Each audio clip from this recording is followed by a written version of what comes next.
بسم اللہ الرحمن الرحیم، السلام علیکم۔ دو اہم موضوعات پہ آج بات ہوگی۔ ایک پارٹی فنڈنگ کیس سے متعلق جو اسکروٹنی کمیٹی تھی الیکشن کمیشن کی، اس کے فیصلے کے نتائج پر، اور دوسرا D G I S P R major general Babar Iftikhar کے اہم ترین پریس کانفرنس پر۔ جو پارٹی فنڈنگ کیس ہے، ہم سب جانتے ہیں کہ پی ٹی آئی نے ہر حربہ استعمال کیا کہ پہلے تو اس کا فیصلہ نہ ہونے پائے، اور 2014 سے یہ کیس زیر سماعت تھا، اور مجھے پکا یقین ہے کہ اگر اس سے پہلے اعلیٰ عدالتی سطح پہ اس کا فیصلہ میرٹ پہ ہو جاتا تو آج پاکستان میں نہ یہ حکومت ہوتی اور نہ یہ تبدیلی اس قوم کو سہنی پڑتی۔ یہ کیس 3-4 حوالوں سے قابل ذکر ہے۔ پہلی بات تو یہ ہے کہ یہ کسی ہم جیسے نقاد کا، کسی صحافی کا یا پھر کسی اپوزیشن جماعت کی طرف سے انیشیٹ نہیں ہوا تھا، یہ ہوا تھا اکبر اس بابر کی طرف سے۔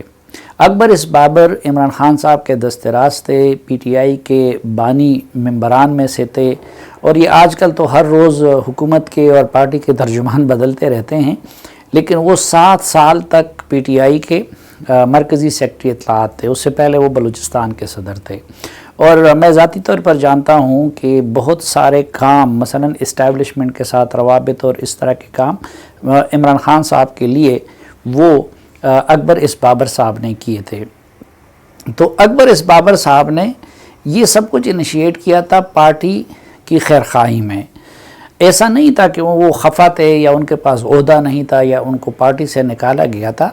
بلکہ جب وہ 2012 میں پارٹی میں ہوا برنی شروع ہوئی تھی اور اہم لوگوں کو شامل کروایا جا رہا تھا، تو یہ اس وقت کی بات ہے۔ انہوں نے پہلے عمران خان صاحب سے بات کی کہ جی یہ پارٹی فنڈنگ میں یہ معاملات ہو رہے ہیں۔ اس کے بعد انہوں نے جب اس سے کام نہیں چلا تو ان کے ساتھ ای میل پہ کارسپونڈنس کی، اور جب اس سے بھی بات نہیں بنی تو پھر چلتے چلتے 2014 میں انہوں نے الیکشن کمیشن سے اور عدالتوں سے رجوع کیا۔ اب جو اسکروٹنی کمیٹی کی رپورٹ ہے اس میں تو یہ ثابت ہو گیا کہ کئی اکاؤنٹس وہ منشن بھی نہیں کیے گئے تھے۔ دوسرا یہ ہے کہ بیرونی ملک سے فنڈنگ ہوئی ہے، اور فنڈنگ بھی کمپنیز کی طرف سے ہوئی ہے۔ جو اس وقت ہمارے ہاں قانون ہے اس میں یہ کہ باہر سے کوئی انڈیویجول تو کسی پارٹی کو فنڈنگ دے سکتا ہے، لیکن کمپنی کی اگر ثابت ہو جائے یا کسی حکومت کی فنڈنگ ثابت ہو جائے تو پھر وہ خلاف قانون ہے۔ لیکن اس میں ایک نکتہ یہ ہے کہ الیکشن کمیشن از خود اب اس کی بنیاد پہ آگے جا کے پی ٹی آئی کو کالعدم نہیں قرار دے سکتی یا پھر عمران خان صاحب کو ڈسکوالیفائی نہیں کر سکتی، کیونکہ یہ ثاقب نثار صاحب یا شاید اس سے پہلے سپریم کورٹ کی طرف سے یہ معاملہ ریفر کیا گیا تھا یہاں پہ، اور یہاں سے اب الٹیمیٹلی اس نے سپریم کورٹ میں جانا ہے۔ تو جو سپریم کورٹ کا اس حوالے سے ڈیسیجن ہوگا وہ حتمی تصور ہوگا۔ لیکن بہرحال ابھی تک جو کچھ ہوا اس میں اکبر اس بابر صاحب بہت زیادہ ان کو تکلیفیں اٹھانی پڑی، لیکن آخر میں جا کے وہ بہرحال سرخرو ہو گئے۔ ایک تنہا آدمی اور دوسری طرف حکومت اور پارٹی کے سرپرست، ان سب کا دباؤ برداشت کیا پچھلے سالوں کے دوران اکبر اس بابر نے، اور اس دوران ان کو لالچیں بھی دی گئی، ان کو عہدوں کی بھی پیشکش کی گئی، کئی مرتبہ لوگوں کو درمیان میں ڈال کے ان کو منانے کی بھی کوشش کی گئی۔ جو پی ٹی آئی کو جو لوگ اقتدار میں لانا چاہتے تھے ان کی طرف سے بھی ہر حربہ استعمال کیا گیا اکبر اس بابر صاحب کا۔ لیکن کافی عرصہ پہلے میں نے لکھا تھا کہ الٹیمیٹلی کامیابی اکبر اس بابر کو ہوگی اور سرخروئی اس کی ہوگی۔ اس کی بنیاد ایک تو یہ تھی، جو میں اس وقت، حالانکہ میں اتنا ڈیٹیل سے اس کیس کو میں نے فالو نہیں کیا، لیکن ایک تو میں اکبر اس بابر صاحب کو جانتا ہوں کہ وہ کتنے مخلص انسان ہیں۔ دوسرا، انہوں نے ماں کی بڑی دعائیں لی ہیں، اور اس عرصے میں کئی سال سے ان کی والدہ بستر پہ پڑی تھی، اور جو خدمت انہوں نے اس والدہ کی ہے مثلا شام کے وقت وہ کوئی مصروفیت نہیں رکھتے تھے، وہ ان کو کھلا کر سلا کر ہی اس کے بعد پھر اپنی میٹنگز وغیرہ کرتے تھے۔ تو ایک تو انہوں نے ان کی جو دعائیں لی تھی، کچھ عرصہ قبل وہ اس دار فانی سے رخصت ہو گئیں، اور دوسرا وہ ماں بھی اس معاملے میں بیچاری ٹارچر ہوتی رہی، کیونکہ ان کا بیٹا ایک طرف اس معاملے میں لگا تھا، اور پھر حکومتوں سے اور طاقتور حلقوں سے لڑائی لڑنا، اور پھر پی ٹی آئی کا آپ لوگ جانتے ہیں کہ جو ان کا پروپیگنڈا مشینری ہے، اور جس طریقے سے ان کو گالیاں پڑتی رہیں، ان کی والدہ کو بھی گالیاں پڑتی رہیں یا پڑھوائی جاتی رہیں، تو مجھے اس ماں کی دعاؤں کی بنیاد پہ اور اکبر اس بابر کی آہوں کی بنیاد پہ مجھے یہ پکا یقین تھا کہ الٹیمیٹلی وہ سرخرو ہوں گے۔ اب الیکشن سے قبل جب میں کہا کرتا تھا کہ اس معاملے میں سب بڑی پارٹیاں وہ ایک ہی سکے کے مختلف رخ ہیں، تو لوگ مذاق اڑایا کرتے تھے،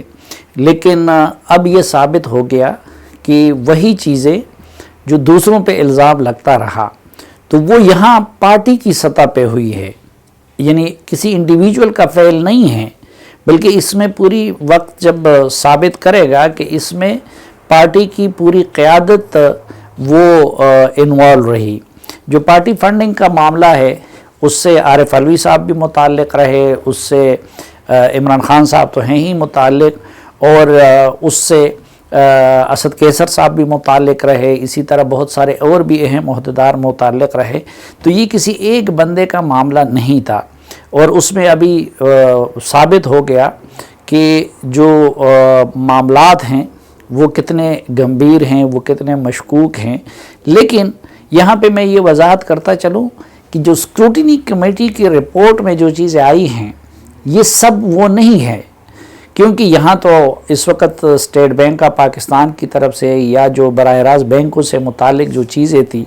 وہ پرووائڈ کی گئی۔ پھر اس پورے عرصے میں اگر چوری نہیں کی گئی تھی تو اکبر اس بابر صاحب تنہا آدمی تھے، وہ چاہتے تھے کہ جلدی فیصلہ ہو۔ پی ٹی آئی کی پہلی کوشش رہی کہ یہ کیس قابل سماعت ہی نہ ہو، پھر جب